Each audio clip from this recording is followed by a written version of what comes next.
Hi, good morning again, everyone. Um, this is part 2 of my video on the subject matter of emotions. And if you haven't already seen the first video, I just talked about what emotions are, um, how we first learned about emotions or embodied, conditioned by emotions, some myths about emotions, and a little bit about certain pros and cons. But this video, the second part, is really reserved to just expand on the benefits and cons of emotions, and so that we can further accomplish the objective of uh, teaching everyone, including myself, to further embody this knowledge that emotion is purely a tool. And if we understand that it's a tool, it's not us, it's a temporary feeling, state of mind, and it can be used to create wonders. It can literally be used to create magic, you know? And that's where the law of manifestation, the law of attraction, that's why the field has become so popular in today's personal development world, because there's so many people that jumps on this to validate its truth, at least to them.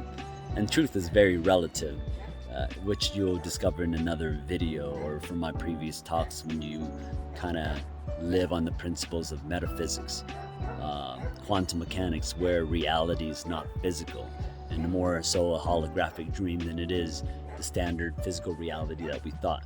But in order for you to understand more of that, you got to watch more of my videos over time, or you just got to look up people and look up the subject of metaphysics or certain characters in YouTube that had a lot of merit credentials in the regular field, such as, like Harvard, Stanford, Columbia. They did researches there, and perhaps it wasn't accepted well or fully accepted, and they verged into their own field and did all the researches. And people that I'm referring to are people like Sadhguru, people like Eckhart Tolle, Joe Dispenza, people like Deepak Chopra, Wayne Dyer, Alan Watts.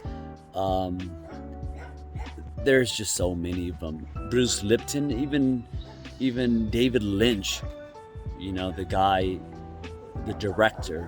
Or look at all the writers, transcendental writers such as Ralph Waldo Emerson, Henry David Thoreau, Mary Louise May Alcott, Walt Whitman. You just name them. There's a bunch of people that understand that there is a rhyme and rhythm.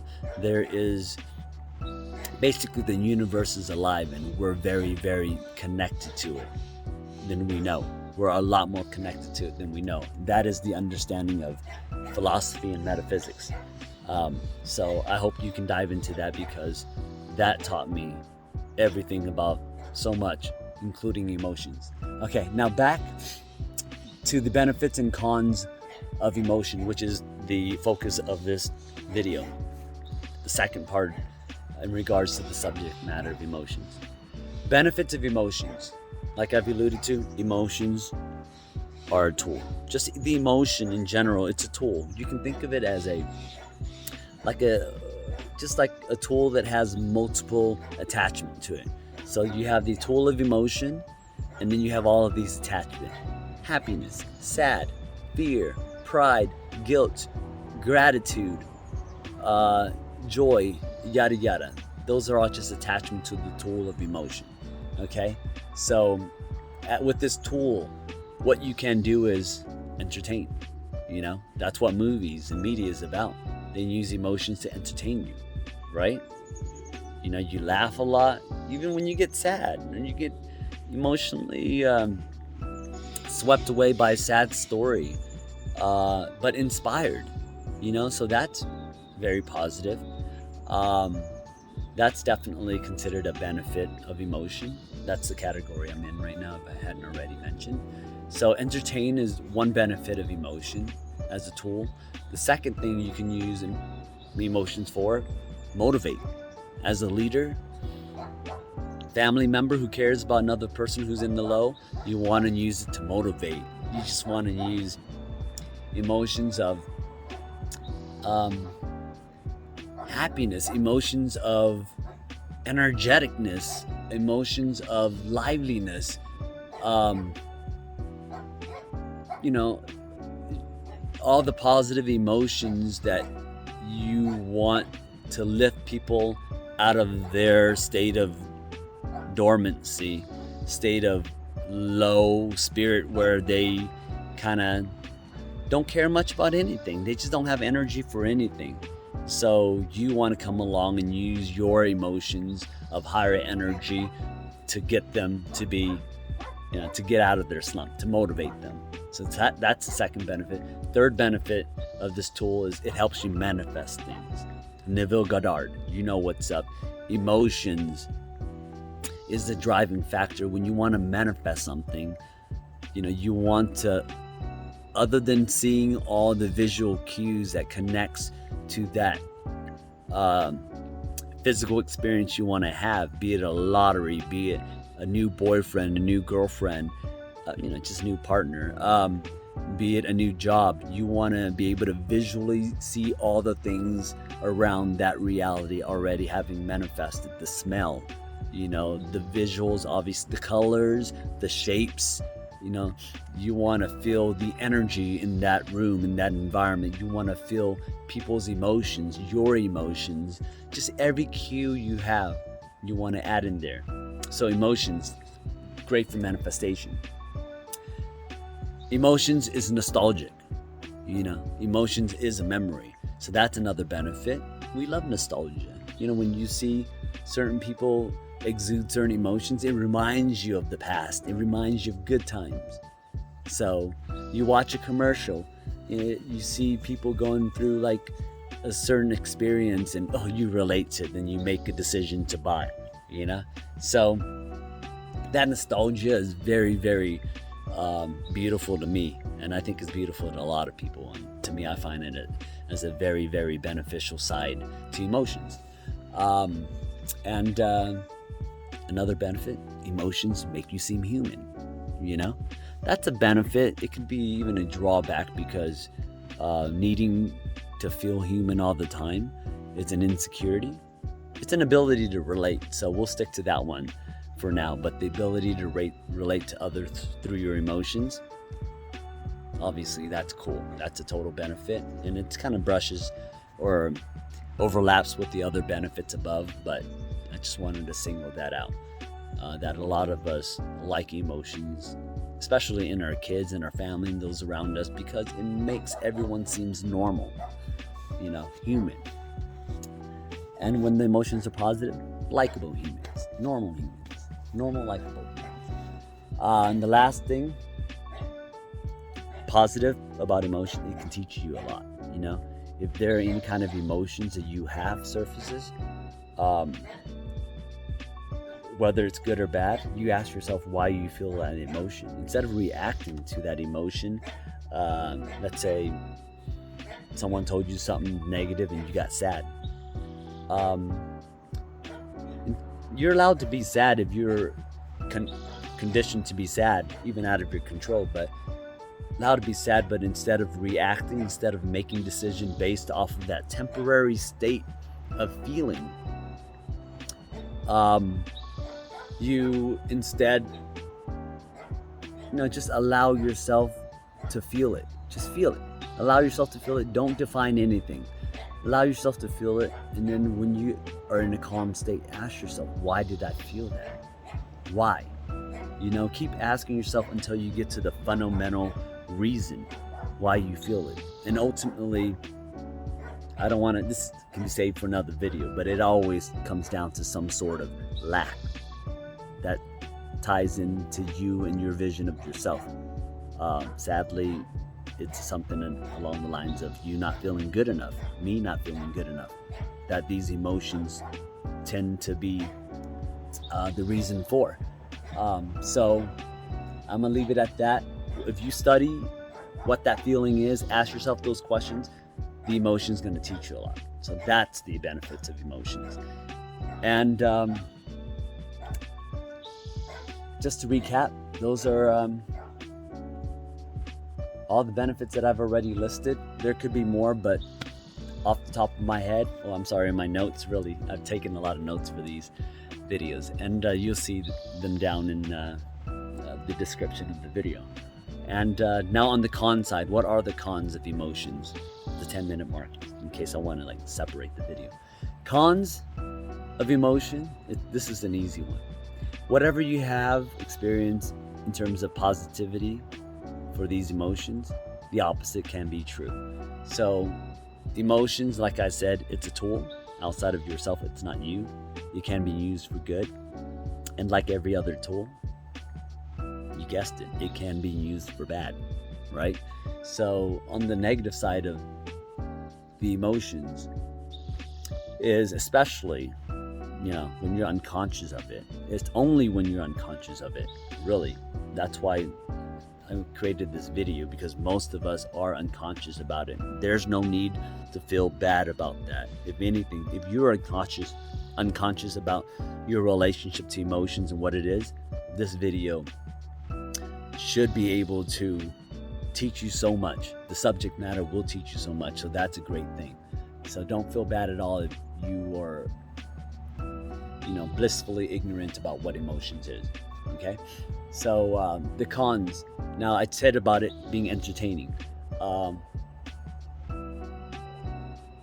Like emotions can make you very depressed. The cons, it can drag you down. When people around you are low emotionally, you can easily be dragged down if you're not conscious of what the cause was, which is likely someone else's emotions. So instead of entertaining, it can easily depress you in a non-fun way. But second, it can unmotivate you.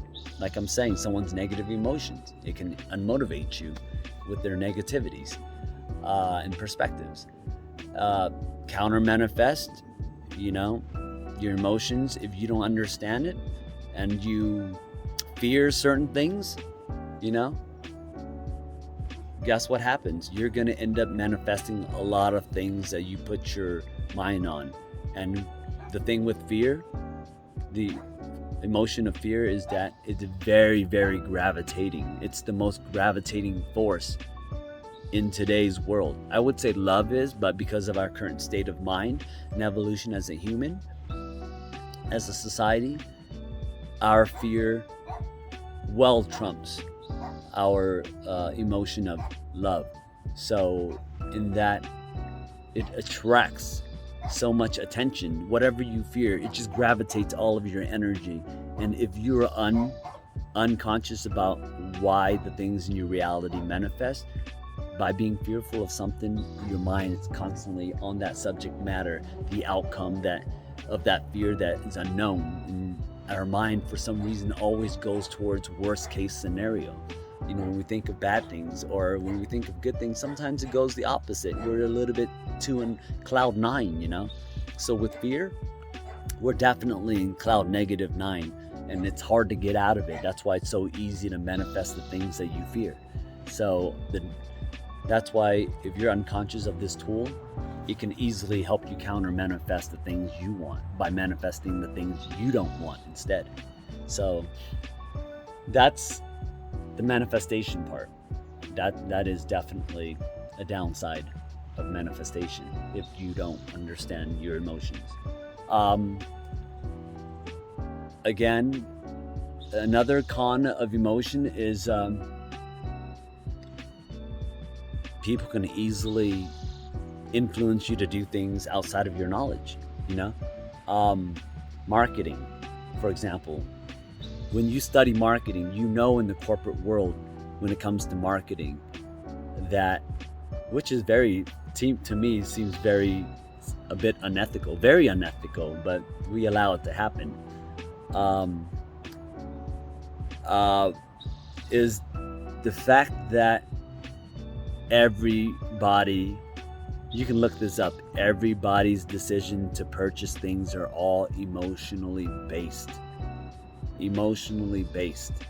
Unless it's something you're kind of always buying without even thinking anymore, I can see that it's not. But when you had first been driven to purchase it, it was likely something emotionally related, Look into that, read into that further if you want to, like further into that, um, into that point that I just made. Um, Look into it further and see whether or not these emotions can really do that, or not the emotions can really do that, but yeah, can really influence you to purchase things. And that these corporations, these marketing guru companies employ that all the time. And the next time you watch a commercial, just look at it, examine it for yourself. Don't take my word for it. Okay, so that's one downside. It can easily be used to influence you against your will, as it can be used to motivate you. Okay, so another thing that's scary, the downside about emotion that I want to emphasize, is that it's very spiraling. It's very, very a powerful, momentous force, because it gains a lot of momentum easily, pretty quickly. Whenever you get into an emotional state, your mind tends to be like thrown into another dimension, and you see a lot of things that kind of support that emotions and wants to elevate and feed that emotion. So that's the downside for it if it's against you, but obviously it's a good side if you know how to use it to spiral yourself into the reality you want, into the manifestation you want, into the state of mind and feeling you want to embody and exude. Okay, so that's all in all. Another thing that connects with emotion, and I feel Connie, negative, or like not negative. I'd just say the downside to me, the cons, is people often telling you to follow your heart. For a conscious person, I would totally agree with that sage advice to follow your heart, because your intuition has been developed. You've studied nature, you've examined so many patterns in nature, you've examined so many patterns in people's nature, their behavior, their personality, their beliefs. You've seen patterns in the seasons, you've seen patterns in your dog's health, diet. You've seen patterns in just examining the oceans, tides, the planetary movement, orbits. In your meditation, you're just going beyond. You're examining the body system, all your organs, understanding how they work along each other, the things that you can see, and also the things that you can't see, like mana and chi. Can't even detect it by current medical or instruments, tools. But nonetheless, if you studied all of that, the point is that you will start to have a much stronger intuition, and instead of developing your knowledge from books, which are completely, majority of the time, are rote.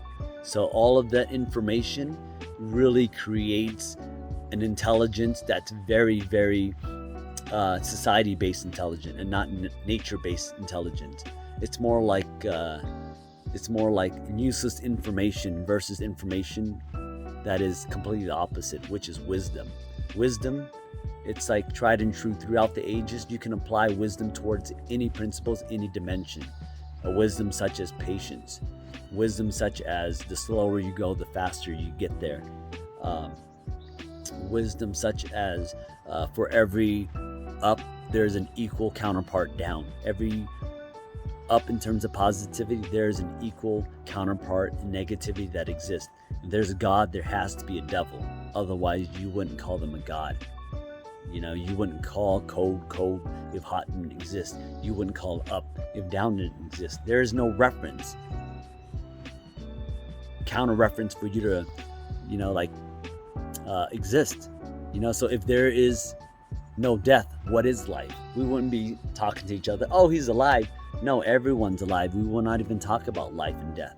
If there was no hot, we would not even talk about cold, because there's nothing to compare cold to, So in that, I will close this video in summarizing that tools is what your emotions are. It's just one gadget with a whole bunch of attachment of different kinds of emotions. But all in all, it's just a feeling that is temporary that we've been endowed with. It's just a powerful tool that we've been endowed with, to be able to use for our positive, use for our desires and achievements and, goals, all of that, obviously they're the same thing. But on the flip side, if you're not aware of these emotions being outside of you and thinking that it's you, and that when you have this feeling or you're in the state of mind temporarily and then you act on it, it's like, fuck, I'm pissed right now, I'm gonna go fight him, I'm gonna go cut off all of his connection to me, I'm gonna go sabotage his house, I'm gonna go embarrass him somehow.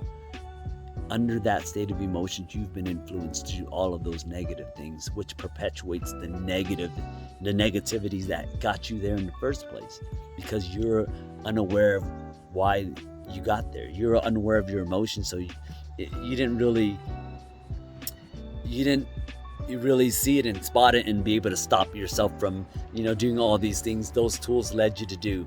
But now that you've embodied that awareness of emotions being just a tool, when it happens to you again more and more over time, you realize that, wow, that emotion is coming from me because of this experience. Why am I feeling this? Oh, it's because of this, that. It's because maybe at the very lowest level, I don't feel entirely worthy. I don't feel like I love myself enough. And then when you realize that was the principal reason for why you generated that emotion, you tackle that further and be like, fuck that, or heck no, you know what, irregardless of what people think and do, my heart is good. I did my best always, even if it wasn't a great job, even if it was a horrible job. I did my best in what my environment had allowed me to do, or my luck had allowed me to do. Because life is up and down, man. Most of the times when you produce good work, contrast wise, you're going to produce bad work too, and that's called failing. But you have to understand that failing is crucial. It's a crucial step for you to get to that other level. So your life is always going between both sides, fluctuating between failure to get to the next level, and back to relative failure, get to the next level. So in that sense, see these emotions as a tool. Don't let these temporary must experience negativity hold you down, influence you, make you do things against the direction you want to go, against the person you want to become, etc. Okay? Learn it and own it.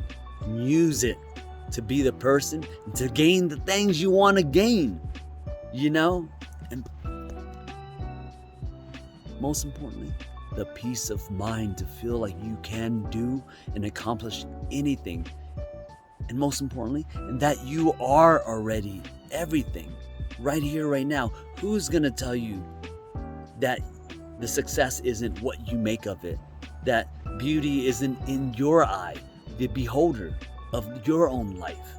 No one can tell you that. If I say fat or skinny is hot right now, and I go around in the world, I'm a very skinny guy. I'm 118 from being 5'8", 5'9". Now I was 155 like years ago, and then 135 is like my natural weight, but I'm 118 now. But I go around telling myself skinny is the new in, and guess what? Instead of being insecure about it, I'm loving myself fully, and I'm exuding more energies of attraction.